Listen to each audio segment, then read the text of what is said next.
This is what I did to go to prison. I would go to someone who is selling their home and ask them to sell the home at a certain price, let's say 1.5 million. And then I would say, can I put the home in an LLC or a joint venture agreement?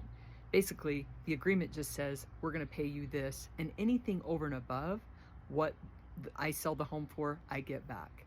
So then I would go get an appraisal. Now, these homes were in areas where you could get high appraisals. This was back in 2004, 2005.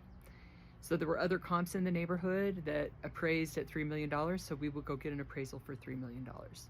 Send the appraisal to a bank, and the bank would do their own appraisal, and they would sometimes come back even higher than that.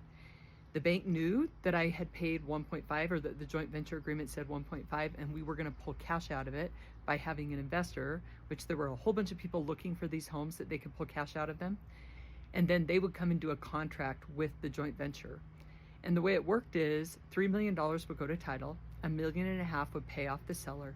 The other $1.5 million, well, not all of it, because some of it would go back, but there was usually, because the banks wouldn't lend that much on them. So let's say if a home appraised for $3 million and they would lend 2.2, and the seller has to get 1.5, so there's $700,000 on top of that. I would try to make $100,000, but there's usually hard money fees, title fees, and then the person that bought the home, they would get $500,000 cash back. And that was called an equity deal. Now, a lot of these investors would just use their credit score. They didn't have to have the assets, because back then they did the liar's loans, and they didn't have to, they would make the payments on them.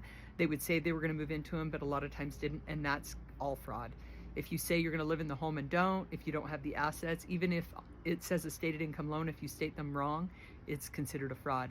And if you don't believe me, go watch a TED Talk called How to Rob a Bank from the Inside, or watch The Big Short. And that's exactly what happened and why I got sentenced to 7 years in federal prison.